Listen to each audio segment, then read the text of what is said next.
Bismillahirrahmanirrahim. Assalamualaikum warahmatullahi wabarakatuh. Waalaikumsalam warahmatullahi wabarakatuh. Alhamdulillahi rabbil alamin wassalatu wassalamu ala asyrafil anbiya'i wal mursalin Sayyidina wa habibina wa syafi'ina wa maulana Muhammadin Al-Fatihi lima ughliqa wal khatimi lima sabaqa Nasiril haqqi bil haqqi wal hadi ila siratikal mustaqim wa ala alihi wa sahbihi haqqa qadrihi wa miqdarihil azim. Amma ba'du. Yang terhormat Bapak Ketua DKM Masjid An-Tawbah beserta seluruh jajarannya, yang terhormat para tokoh agama, para tokoh masyarakat, yang terhormat para ketua majelis taklim yang tergabung dalam majelis taklim Khairun Nisa seperumahan Marga Ayu. Mohon maaf nggak disebutin satu persatu, memang gak ada catatannya, tapi insya Allah tidak akan mengurangi rasa takzim dan hormat saya kepada semuanya. Yang terhormat tim Marawis Hadro, apa namanya? Taulah. Romanya seragamnya masih baru. Mudah-mudahan sudah pada lunas. Kan biasa ibu-ibu kalau begitu ngambil sekarang bayarnya utang.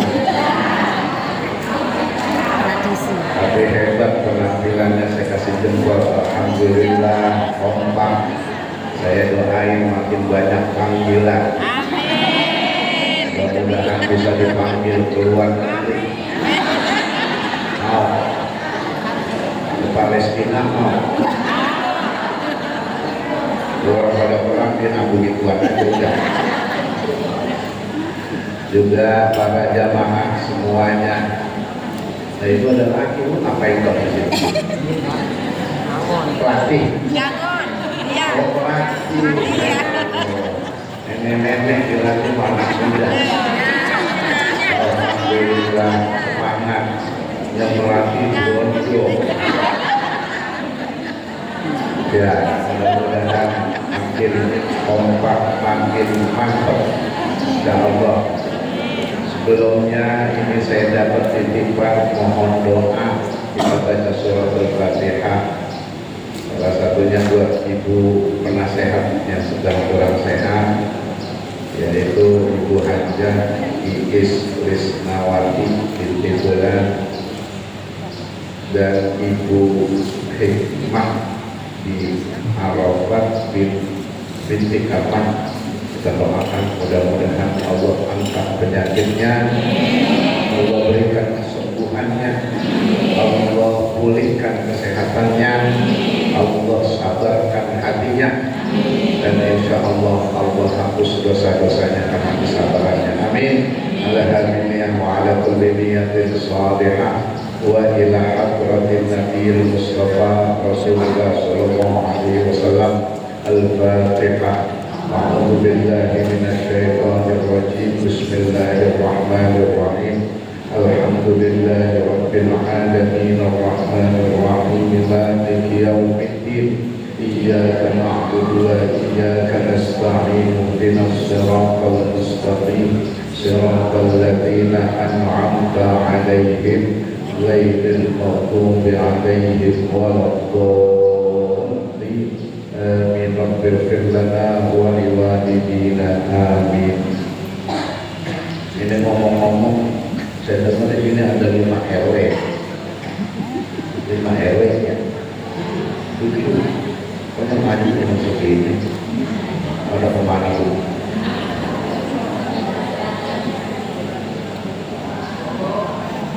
Mana kalau di majlis taklim apa sih isinya nenek-nenek mulu.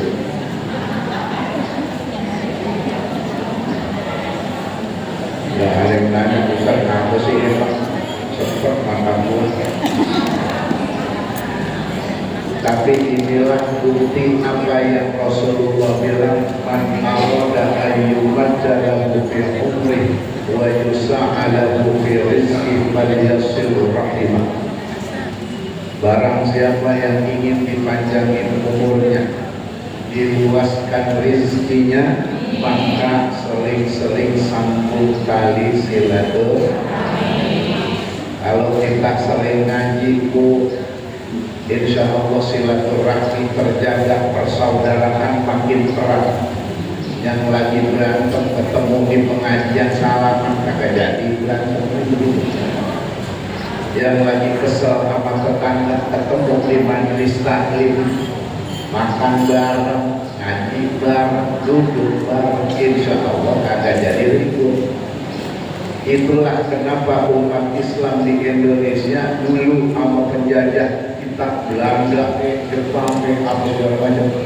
Itu tadinya kan umat Islam pengen dihabisi, tapi alhamdulillah Islam ini sekarang menjadi negara terbanyak kaum musliminnya. Bahkan pengakuan para ulama, termasuk ulama-ulama Timur Tengah yang dari Mesir, yang dari negara-negara Arab, mereka mengatakan bahwa Islam yang paling mendekati rahmatan lil alamin adalah muslimnya Indonesia. Alhamdulillah, mereka banyak belajar ke kita sekarang.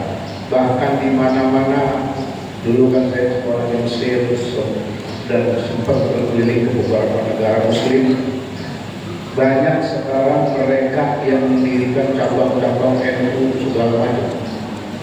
Mereka belajar dari kita, mereka bingung umat Islam di Indonesia jumlahnya lebih dari 200 juta pada akur-akur aja.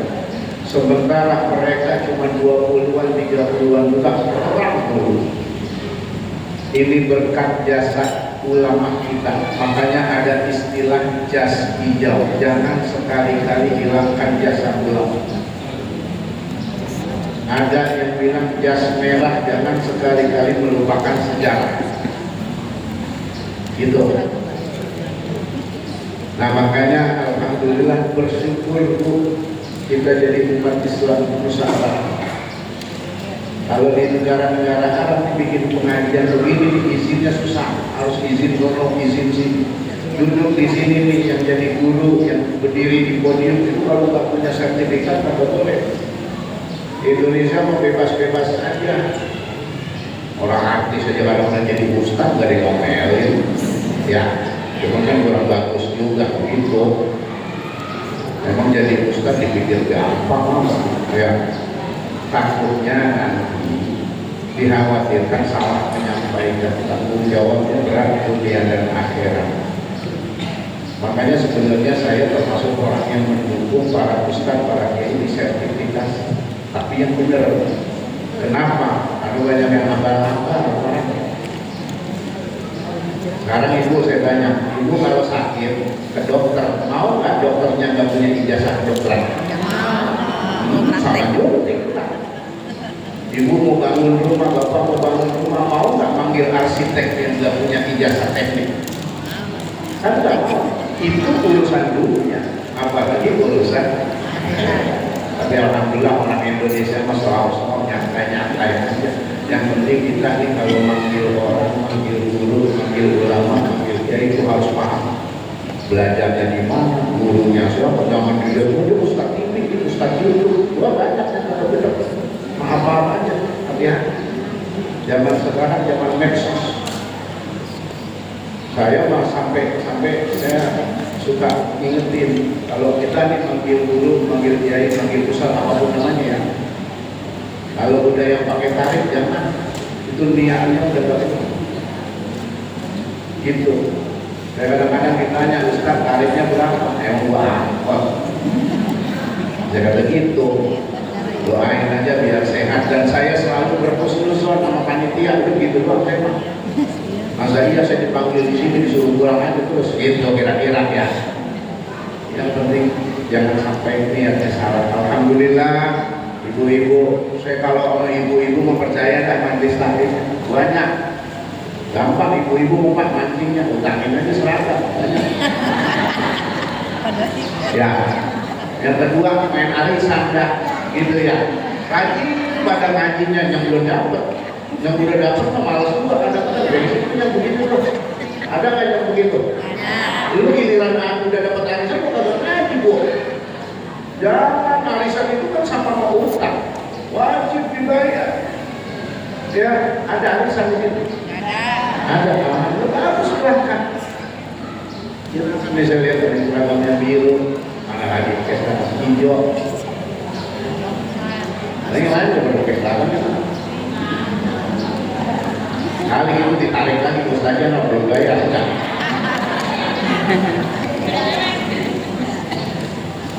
Emang begitu kalau ibu-ibu. Malah saya belum pernah dengar pengajian bapak-bapak bikin seragam, belum pernah. Ya Pak ya. Enggak, bapak-bapak mah pakai seragam kalau jadi pengejek doang di kondangan. Emang kalau bapak-bapak itu jangan heran. Saya aja kalau istri pernah ngomong tuh ya bikin seragamnya buat kondangan ogah. Lah emang apa? Ntar ketahuan bini gue yang mana. Kalau bini kita makannya banyak, saya malu. Kalau lakinya mau katanya sama bajunya begitu. Ya. Nah, kalau bapak-bapak kan begitu tuh. Alhamdulillah kita bisa duduk di majelis ini dalam rangka thalabul ilmi.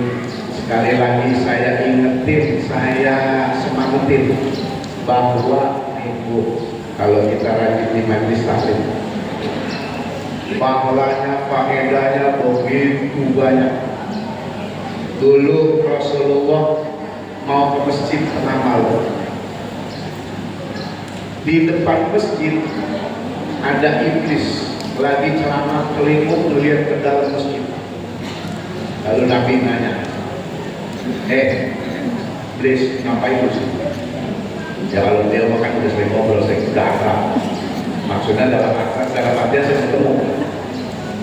Saya mau godain orang yang lagi pada tahajud ya Rasulullah di dalam.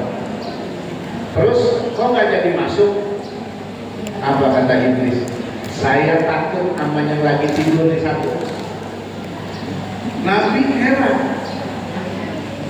Kata Rasulullah, ente berani godain orang sholat, tapi ente takut sama yang tidur. Iya. Kenapa bisa begitu? Apa kata iblis? Itu yang lagi sholat tahajud ya Rasulullah, dia mah nggak pada ngaji, nggak ngerti ilmunya. Buat saya kecil. Makanya kita kalau lagi sholat baru takbir ingat apaan aja kan itu digodain iblis itu. Sedangkan ini yang lagi tidur ya Rasulullah, dia ahli fikih, ngerti hukum dan dia terapkan hukum dalam kehidupannya. Tidur aja saya takut, apalagi di ibadah. Makanya dikatakan dalam kitab Ta'limul Muta'allim dikatakan fa'inna faqihan wahidan mutawarri'an asyaddu 'ala syaitan min alfi 'abid. Satu ahli fikih yang warak, yang betul-betul menjalankan ilmunya lebih ditakuti iblis ketimbang 1000 ahli ibadah. Tuh, makanya kalau bakal ngaji kecil buat iblis. Ya Allah, banyak banget bu pahalanya kalau kita ngaji Pak. Nabi bilang duduknya kita di majelis ilmu sebentar aja itu pahalanya sudah lebih hebat dari ibadah 1 tahun. Ya Allah. Tapi bukan berarti ntar itu pulang ngaji kagak sembahyang di setahun. PA itu namanya. Lakinya nanya, malu kok kagak sholat? Gue lihat, gua udah dapat pahala setahun Pak. Bukan. Bayangin tiap seminggu berapa kali kita ngaji? Ya Allah, pahalanya banyak banget. Terus Nabi bilang hanya 2 orang yang terhindar dari laknat Allah. Nih, berarti kita kalau bikin dosa melampaui batas berlebihan mungkin Allah akan laknat kita. dua orang ini, walaupun na'udzubillah, bukan berarti saya nyuruh bikin dosa, walaupun misalnya na'udzubillah kita bikin dosa, Allah nggak sampai neraka. Siapa dua orang ini? Ahli zikir dan ahli ilmu agama. Tuh, insya Allah kita nggak sampai kenalahkan dari Allah Subhanahu wa Ta'ala. Apalagi ngomongin urusan rezeki itu.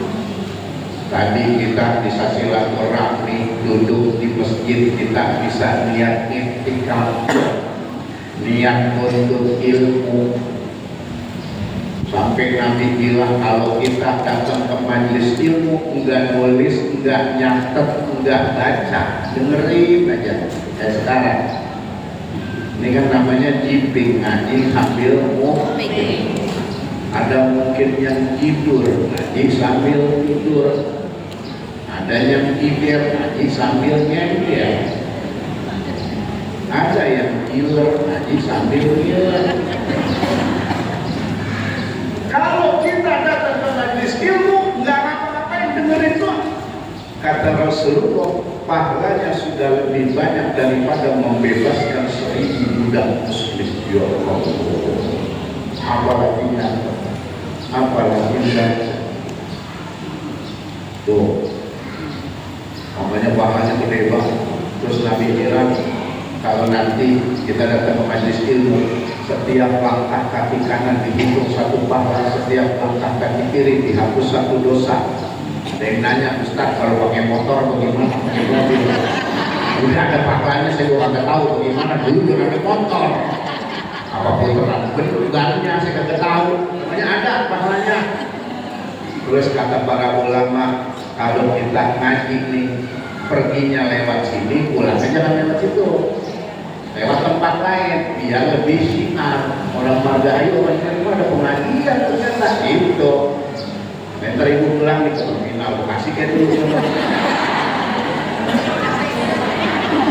Terserah dah, mana kayak dulu gitu. Tapi jangan lama-lama pulang ya. Tuh, makanya alhamdulillah. Mudah-mudahan istiqomah ya. Tapi ini maaf Pak, ini pengajian ibu-ibu nih ada kelemahannya juga. Saya kebetulan punya taklim banyak ibu, terutama di perumahan ada yang ngaji pindah-pindah rumah gitu ya. Itu pernah saya marahin itu, ibu-ibu mah ada aja di komentarin. Asal ngaji giliran di rumah orang kaya hadir. Bukan malam di rumah ibu, aku enak makannya di situ mas. Giliran di rumah orang biasa, lu ngaji ntar malam tunggu ada acara. Emang apa ya? Makannya begitu doang. Ya Allah, jangan sampai begitu. Punya pikiran kita kalau datang ke rumah orang, apalagi mengaji, adab sebagai tamu, sebagai rasa syukur kepada Allah, apapun yang dihidangkan oleh tuan rumah, kita harus meresponnya dengan penuh rasa syukur kepada Allah dan ucapan terima kasih kepada Allah. Kita sebagai tuan rumah, silahkan menjamu tamu, itu adalah perbuatan yang sangat dicintai Allah. Selagi punya rezeki, jamu. Tapi nggak usah maksain, jangan gara-gara gengsi sampai ngutang-ngutang, nggak usah. Ya, karena dalam kata Nabi begini nih Bu, ada kan Nabi bilang al-ajalah minasyaitan, perbuatan tergesa-gesa termasuk perbuatan setan kecuali 5 hal. Pertama, menjamu tamu. Kalau tamu datang, segera jamu dulu baru ngobrol. Ini ngobrol udah 2 jam belum ada ayam pisang, sampai disindirin sama tamu. Wah, emang mati ya di sini. Jamu dulu, ibu mau minum apa? Gitu kan? Ya kita bisa keluarin.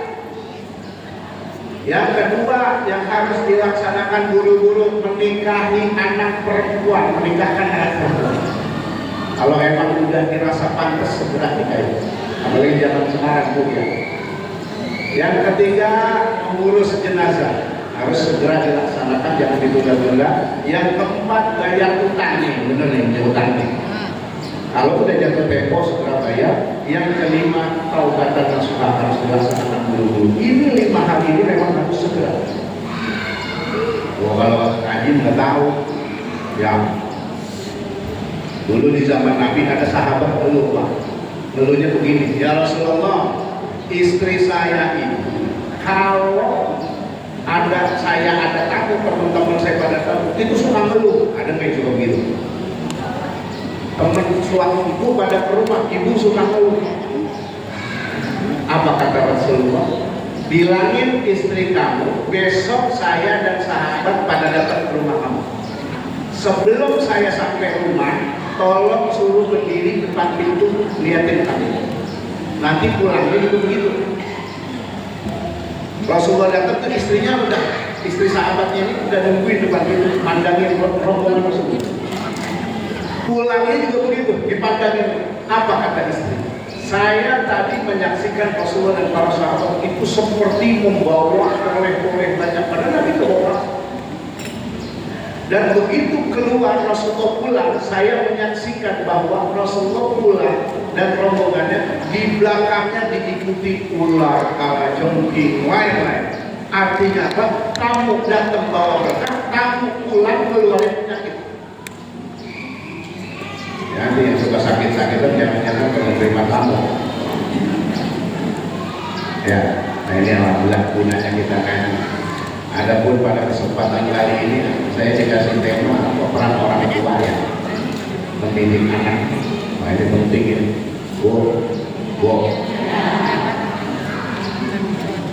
Pertama saya justru saya harus mengkritik ibu-ibu muda zaman sekarang. Banyak sekarang ibu-ibu muda bela-belain kerja, padahal dia punya tanggung jawab ngurusin anak. Asal ditanya, ibu kenapa kerja? Bantuin suami prer. Bapak percaya nggak kalau istri kerja bantuin suami? Karena prinsip istri duit laki, duit bini, bukan duit laki. Suami lagi kagak punya duit, token listrik bunyi. Kata lakinya, mah beliin pulsa apa dulu orang? Apa kata bininya? Kan kata lakinya kan gua habis gajian. Apa kata bininya? Lu kagak bisa buat duit gua. Lu mau urusan lu. Mana bantuin suami? Iya kan? Yang kedua, Bu, tugas utama istri dalam rumah tangga salah satunya yang paling penting, seorang ibu harus menjadi madrasah dan sekolah anak. Seorang perempuan disuruh sekolah tinggi, disuruh belajar agama yang benar, disuruh untuk ilmu yang baik, bukan buat kerja, tapi buat mendidik. Ini harus paham. Makanya kalau istri kerja biasanya anak dititipin, berarti ibunya tersebut tidak menjalankan tugas utama, dosa. Dititipinnya sama nenek, kelihatan neneknya pas seneng-seneng aja kok cucu ya. Tapi saya kasih tahu Bu, saya pernah baca seorang psikolog anak ngomong, cara paling mudah menghancurkan masa depan anak adalah dengan memanjakan anak. Saya tanya sekarang, ibu kalau sama cucu galak apa manjain? Kalau sama anak galak kan? Tapi kalau sama cucu manjain, berarti ibu sedang berusaha menghancurkan masa depan cucu. Yang berikutnya, kalau ibu urus cucu biasanya suka kata ngaji. Mana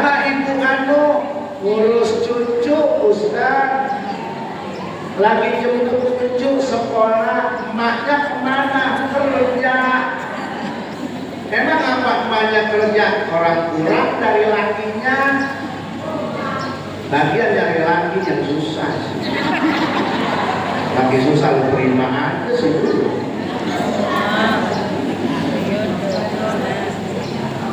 Nenek pasti manjain cucu. Jadi kagak ngaji. Cucu ini udah gede, ada lagi cucu yang lain. Dia lagi ngerawatin, mati itu lagi. Kadang-kadang emaknya anak tua anak sih bener, kadang-kadang ngomong ke neneknya, "Mak, saya mau nyari babysitter buat bocah itu yang sebulan gope." Apa kata neneknya? Daripada buat babysitter, biasa nenek-nenek matre. Ya saya bukan yang larang bu, cuma maksud saya jangan sampai ngalangin ibu ngaji. Cucu bawa aja ngaji dah. Nih yang serem bu. Nabi bilang salah satu tanda hari kiamat adalah budak melahirkan tuan. Paham maksud? Ibu melahirin anak ibu rawat, ibu susuin, ibu sekolahin, ibu didik, sampai kemudian sekolah tinggi menikah.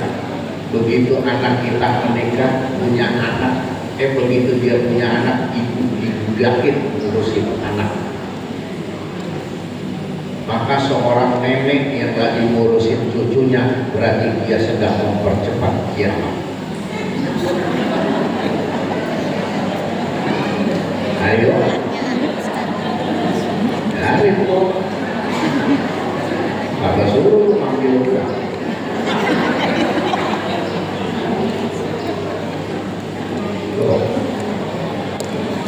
Ya kalau udah terlanjur udah ke bawah nggak apa-apa kan. Ini sekarang cucu pada kalian. Ada emaknya libur. Terus besok kalau emaknya kerja, ibu digaji gope.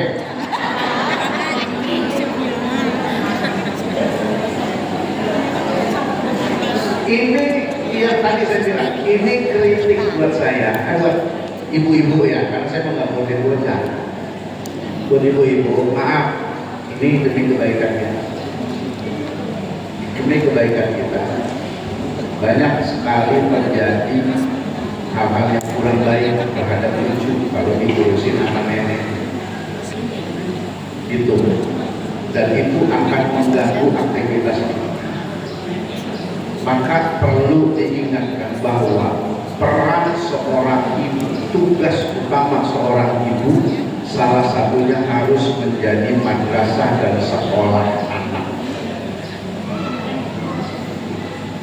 Nah, ini makanya harus paham. Lain bu, anak diurusin sama emaknya dibanding diurusin sama neneknya. Ya, ibu harus tegas dulu punya anak, ibu diurusin sendiri. Ini kadang-kadang ibu-ibu muda sekarang ya anak bayi nggak dikasih asi, diganti susu kaleng. Emang susu kaleng susu apa itu? Sapi. Makanya anak kalau pada rambut udah pada kayak banteng. Nggak iya mau nyusunya susu banteng. Beda, Allah sudah ciptakan yang namanya asi. Itu hak anak kok. Saya alhamdulillah kan istri saya 2 anaknya. Anak kedua. Alhamdulillah anak saya dua-duanya asinya cukup sampai 2 tahun, bahkan 6 bulan pertama saya kasih. Nah saya harus bilang ke istri, pokoknya harus asi eksklusif 6 bulan pertama cuma minum asi air putih aja lah. Dan alhamdulillah anak saya pada gede, dan jarang sakit, nggak pernah masuk rumah kecuali yang satu pulau pernah DPD beda. Karena apa? Allah sudah mempersiapkan segala kebutuhan anak di ASI. Ini ASI ini ajaib loh. Ibu tahu nggak ASI itu terbuat dari apa? Ibu? Darah. Dari alam. sari-sari makan. Allah bilang ASI itu terbuat dari darah dan kotoran. Darah najis, kotoran najis Allah olah jadi minuman terbaik buat bayi, bukan buat suami. Bayi. Suami mau tempatnya aja. Buat bayi. Bahkan ibu tahu nggak, air ASI pertama itu kan agak kental dan agak kuning. Itu namanya kolostrum. Itu diantara ASI itu yang terbaik. Bahkan saya tanya teman saya dokter, dia bilang itu yang namanya kolostrum. Kalau kita usap ke kepala bayi, itu sampai 2 bayi anak itu nggak bakal keluar. Oh, telah. Anak kita pada tua. Maksudnya kasih tahu kayak masih ke anak kita. Udah telat. Emang masih pada punya ASI apa? Masih. Orang dulu saya dengar ada di internet, kan zaman sekarang mah aneh-aneh, di Tangerang ada bujangan nikah sama nenek-nenek umur 71. Yang saya khawatirkan satu kasus keracunan susu gasi.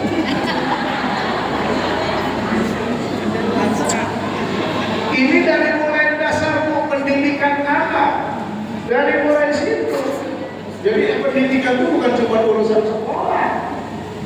Ternyata banyak di antara kita itu keliru dari dasar.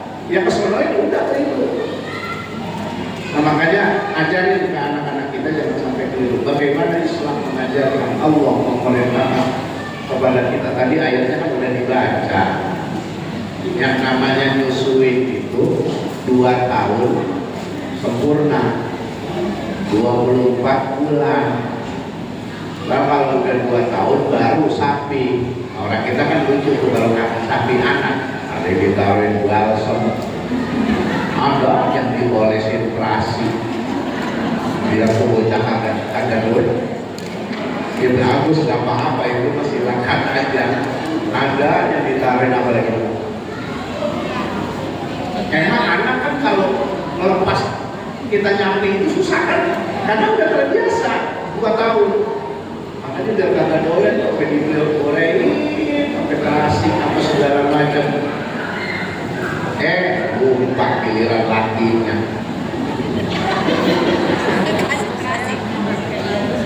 Nah ini penting. Di surah An-Nisa ayat 9, Allah tuh udah wanti-wanti kita sebagai orang tua. وَلْيَخْشَى الَّذِينَ لَوْ تَرَكُوا مِنْ خَلْفِهِمْ ذُرِّيَّةً ضِعَافًا خَافُوا عَلَيْهِمْ فَلْيَتَّقُوا اللَّهَ وَلْيَقُولُوا قَوْلًا سَدِيدًا. Hendaklah kita sebagai orang tua ini merasa khawatir, merasa takut, merasa ngeri meninggalkan generasi di belakang kita, anak kita terutama dalam keadaan lemah. Apakah itu lemah ekonomi, apakah itu lemah pengetahuan ilmu pengetahuan, terutama lemah dalam ilmu agama. Maka Allah bilang falyattaqullah. Kalau kita tidak ingin meninggalkan mereka dalam keadaan lemah, maka bertakwalah kita kepada Allah, wal yaqulu qawlan sadida, dan berkatalah yang jujur. Maksudnya kita harus benar-benar memberikan hak kepada mereka. Jadi orang tua, hak maksudnya kewajiban orang tua terhadap anak itu 3. Mau dipanggilin cucunya. Nenek digeroin lucunya pulang. Gak apa-apa bu, bocah kita jajan kali itu. Majak mana? Kerja apa bukan?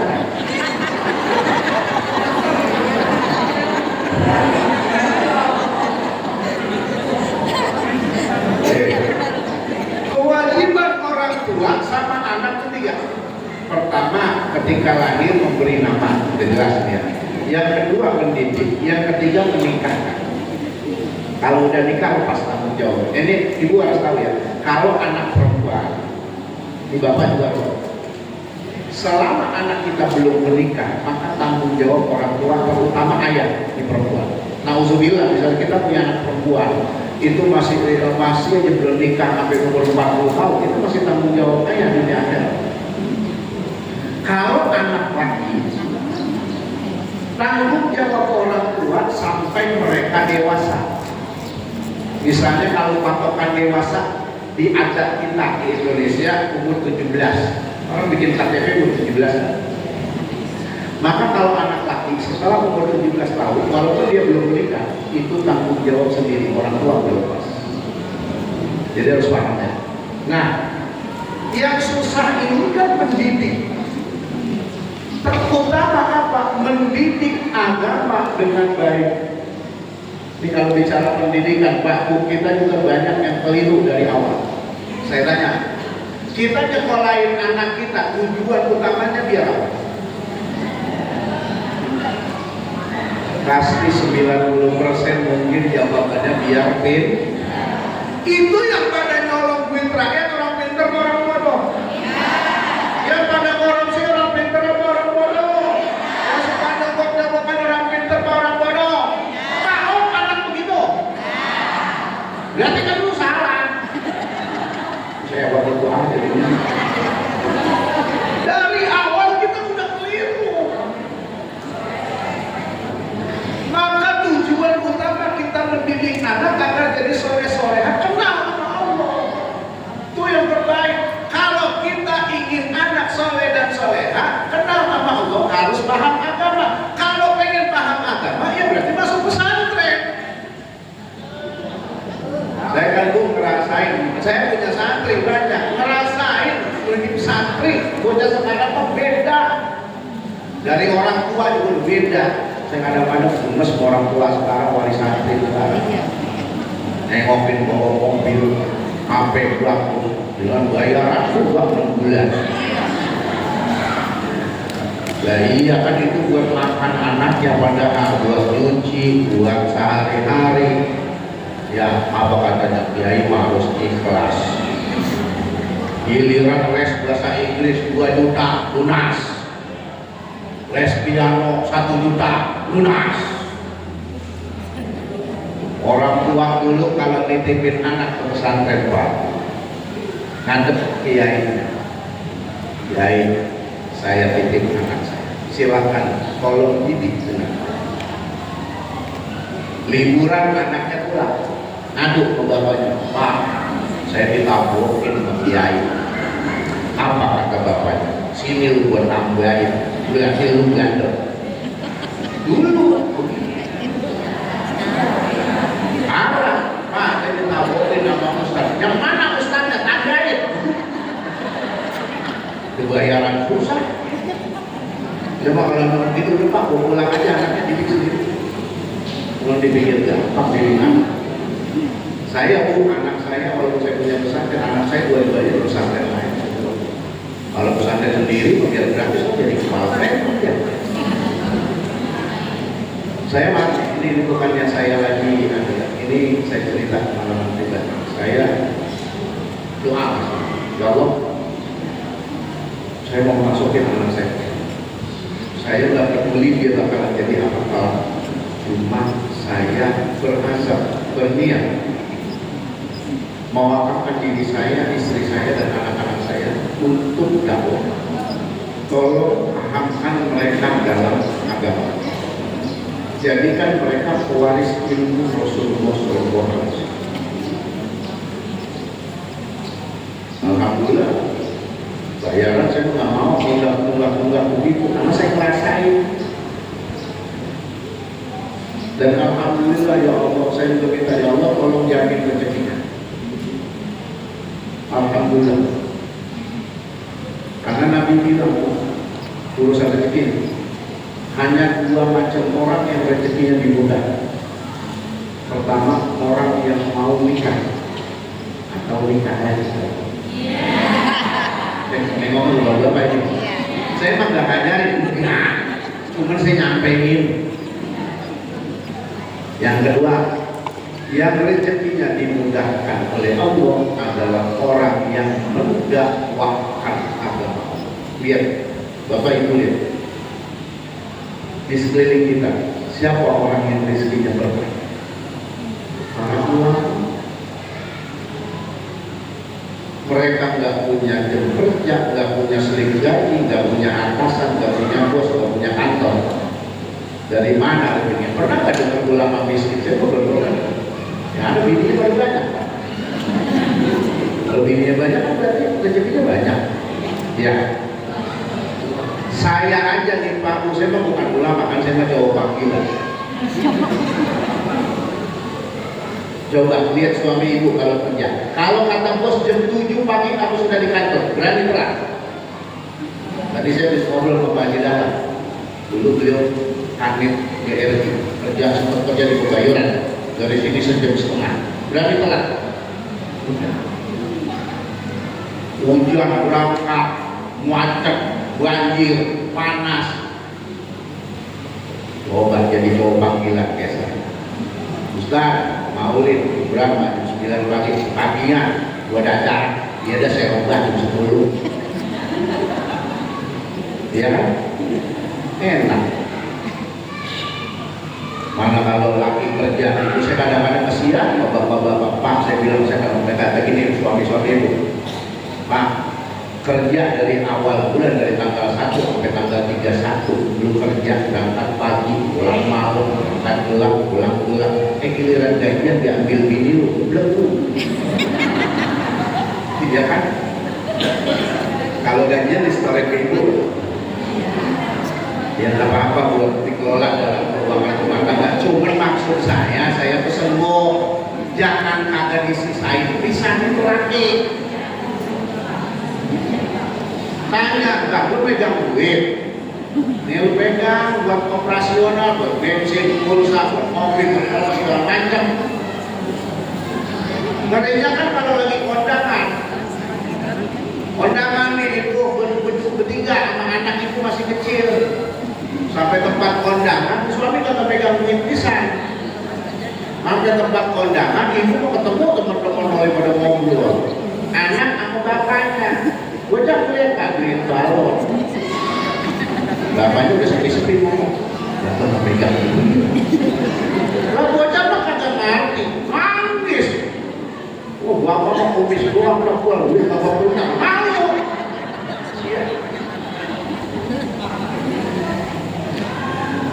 Tuh, coba jadi ulama, jadi kiai. Dan saya bilang, saya ini cowok panggilan. Istri saya mah nggak pernah tahu saya dapat berapa tiap hari. Gampang aja Pak, mobil banyak amplop baru.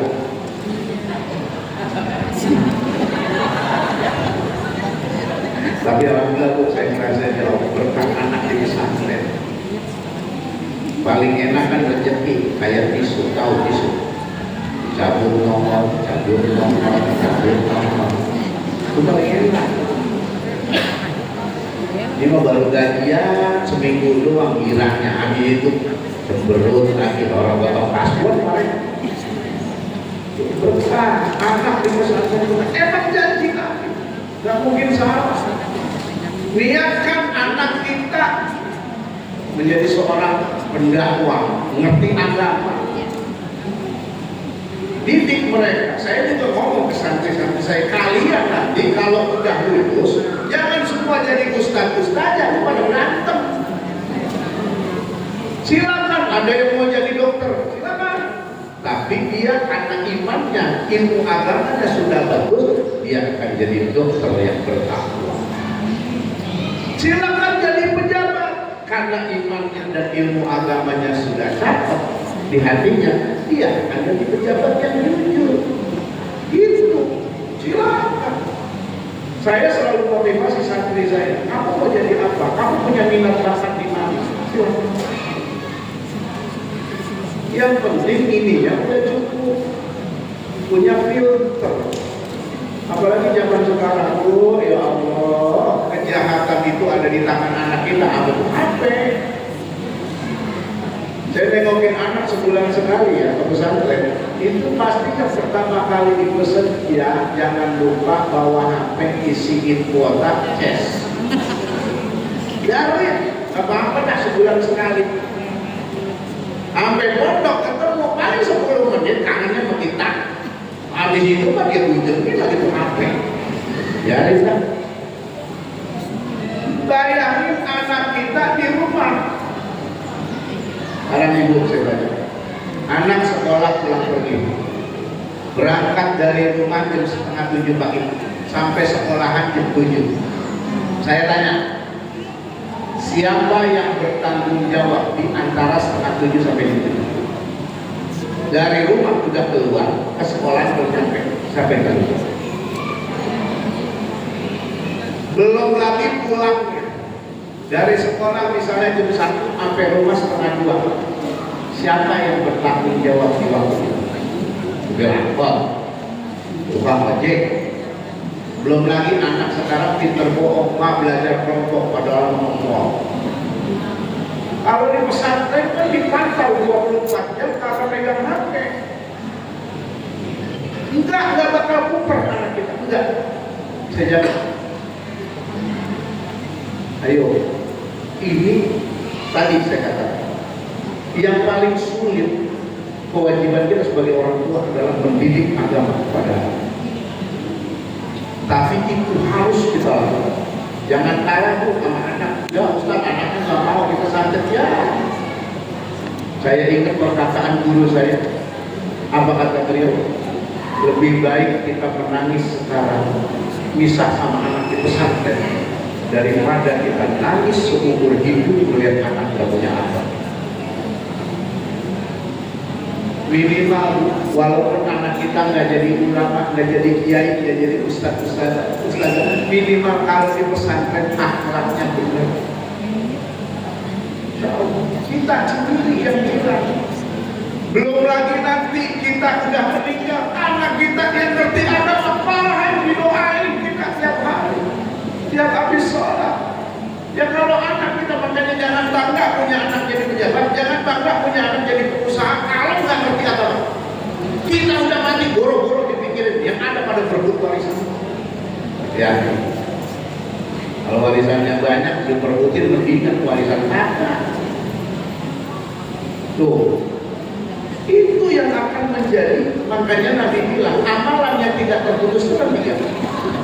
Sedekah jariah, ilmu yang manfaat, anak soleh yang mendoakan. Coba kalau anak kita nggak ngerti agama, ya Allah kita meninggal boro-boro, sedih. Yo ngaji udah tua belum sholat. Dan minimal cucu ya. Kita sih selalu berharap anak kita soleh-soleh. Tuh. Alhamdulillah yang mudah-mudahan saya lihat si soleha semua ibunya dan soleh. Arah dulu mau. Dulu yang suka ke pasar pakai tektok ada. Yang pakai legging loreng-loreng. Saya kan rumah saya di tengah perumahan dulu, dekat pasar. Pakai tiap hari saya lihat. Ada pakai dasar begini. Tapi saya lihat udah tuanya mama bilang ngaji gitu, dan bertobat dah gitu. Alhamdulillah masih dikasih kesempatan sama Allah. Jadi makanya inilah, karena apa? Anak itu ada istilah begini Bu, anak itu tergantung ibunya, ibunya tergantung suaminya. Apa yang anak kita lakukan itu cerminan didikan kita. Jadi kalau anak sering dandan, berarti emang emaknya tukang dandan. Dan emaknya tergantung didikan suaminya. Itu memang begitu. Memang begitu. Itu sangat berpengaruh. Makanya ya Allah tolong jangan lupakan dan jangan lalaikan tugas utama mendidik anak. Dan para ulama bilang, Bu, kalau kita mau tahu dulu bagaimana kita sama orang tua kita, lihat anak kita sekarang. Itu fotokopian. Kita melihat anak kita, dia anak bandel banget, susah banget dibilangin. Jangan-jangan dulu kita begitu. Karena memang Nabi bilang, birru aba'akum tabirru abna'ukum. Berbaktilah kepada kedua orang tuamu, pasti anakmu akan bakti sama kamu. Itu sudah putra. Sudah hukum alam. Makanya saya selalu ngajarin buat diri saya, istri, anak-anak, saya katakan kalau ngadepin orang tua itu dalam agama ada 3 ya. orang tua kandung, mertua, guru. Ingat, bukan apalagi sama guru. Hati-hati, jangan sampai salah kita. Saya selalu ingetin kepada keluarga saya bilang, kita tuh kalau ngadepin orang tua, mertua, guru, kita punya ilmu jangan dibawa, kita punya harta jangan dibawa, kita punya jabatan jangan dibawa, kita punya ego jangan dibawa. Maksudnya apa kan? Bawa satu akhlak. Saya masih punya emak. Yang namanya emak, nenek-nenek, kadang-kadang emang dasarnya begitu kata Allah, kembali kayak anak-anak. Kita ibu ngerasain kan, kadang-kadang salah tapi kalau mau ngaku, tetap aja anak disalahin kan. Saya selalu bilang, kalau emak kita begitu, orang tua kita begitu, terima. Diomelin kalau kita yang benar nih, diomelin, udah iya. Jangan pakai jawab-jawabin, jangan pakai tentang. Kenapa? Kalau kita nyakitin orang tua, sekali deh. Orang tua kagak hidup, habis semua amal ibadah, nggak ada artinya.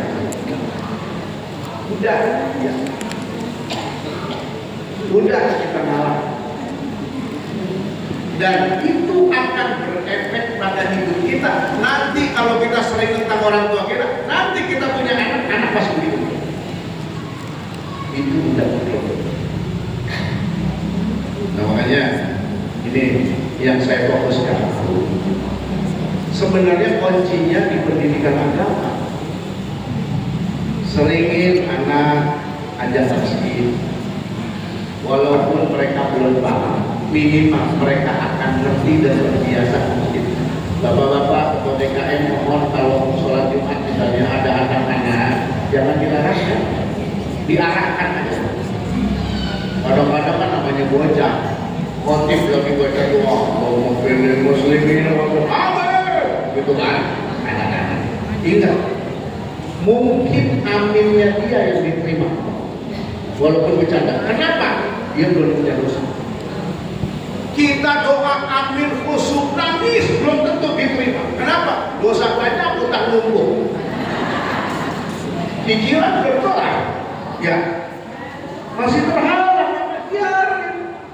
Mungkin aminnya dia yang diterima sehingga amin kita semua diterima.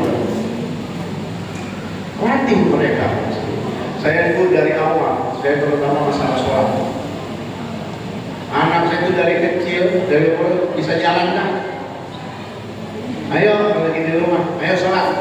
Mau dia pakai celana dalam doang kayak mau skutak, biarin.